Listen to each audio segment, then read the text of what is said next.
tema super novo aqui pra gente falar. Adoção. Por que você tá preocupada com isso? Você tá para dar luz, o que houve? O tamanho da barriga impressiona. Rabino, mas eu não tô preocupada, eu tô preocupada com a dúvida da galera. Tá certo, tá certo. Então qual a sua pergunta? Primeiro de tudo, pode ou não pode? Então tem que saber que adoção é uma mitzvah, um preceito muito grande de bondade.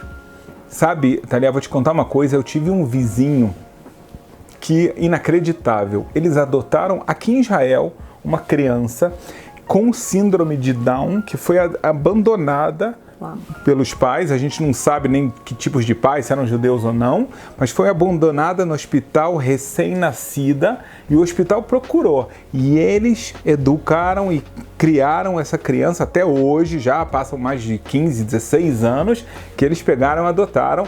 E a gente sempre olhou eles com muita admiração. Com certeza. Tá? Uma mitzvah, um preceito gigante de bondade. Não só nesse caso, mas sempre a adoção é vista como um ato extremo de bondade.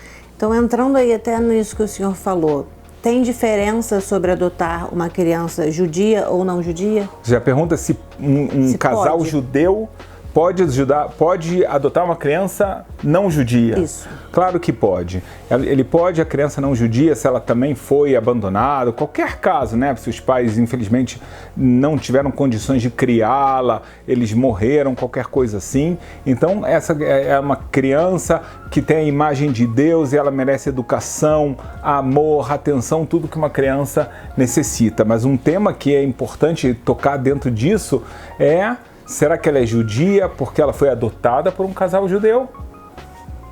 Tem que fazer conversão? Tem que fazer conversão, mesmo que ela foi adotada no dia que ela nasceu. Saiu da mãe, foi direto para essa família judia. Ela não nasceu de um ventre judeu. Então, na verdade, para uma pessoa ser judia, tem duas formas. Quais são as duas formas? Nascer de um ventre judaico. Sabe tudo. Ou se converter. Tudo. Então é isso mesmo. Então ela não teve nenhum caso e nem outro. Agora a pergunta que a gente vai fazer é como é que ela vai se converter ou se ela é obrigada a se converter.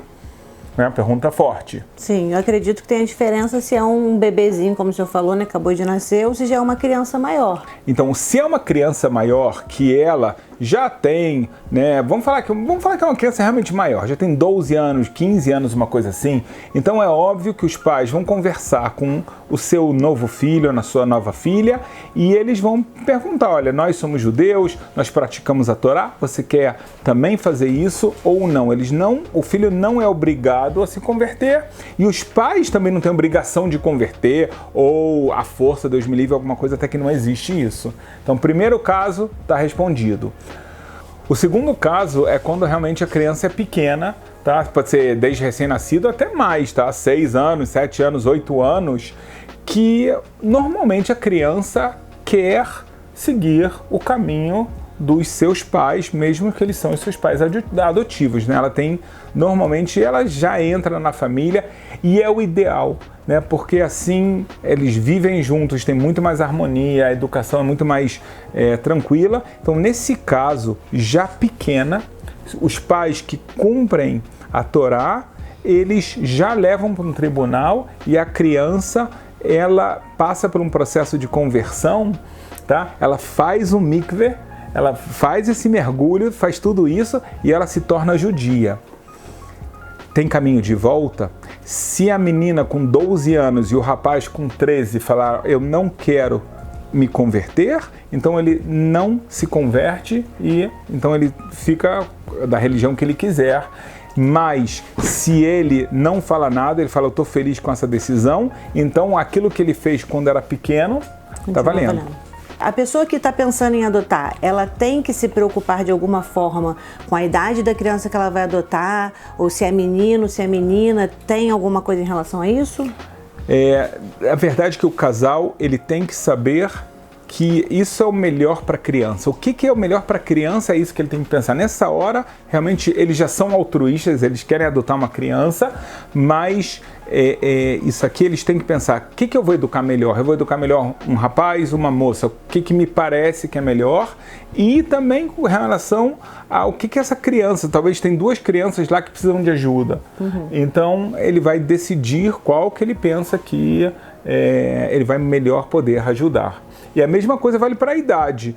Tem casais que vão conseguir educar uma criança um pouco maior, que o desafio é mais difícil, né? Porque às vezes ela fica revoltada, está muito magoada com a vida, com razão. Então, nem todo mundo está preparado para isso. Então, a resposta é que a lei judaica permite a conversão de crianças maiores, menores, homens, mulheres, né? Menino, menina, não faz diferença. A gente está pensando no bem da criança e nas condições que esse casal tem para educar. E sobre isso das condições, Rabino, existe algum pré-requisito, né, que essa família tem que ter quando ela vai adotar? Né? Não sei, por exemplo, você só é permitido adotar caso você já tenha filhos, ou caso você não consiga ter filhos, ou não importa, você quer adotar, você adota.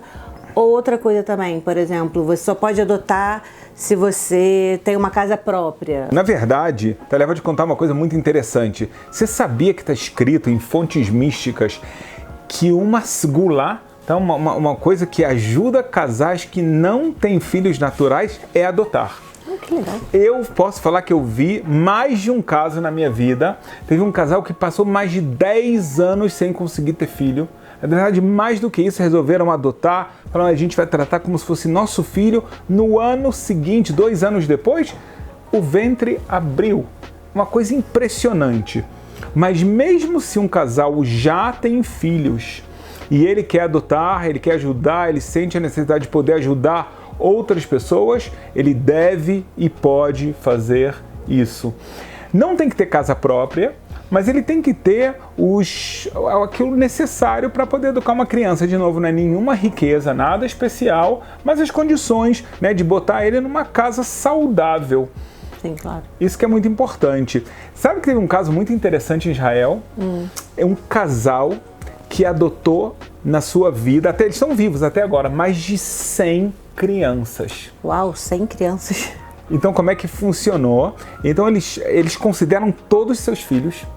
Impressionante, mas sempre que vieram crianças e já sabiam procurar eles botavam quantos que podiam botar em casa e continuavam com eles até o casamento. No casamento, aí cada um vai para o seu lado, mas que seu lado não... lugar para outro, né?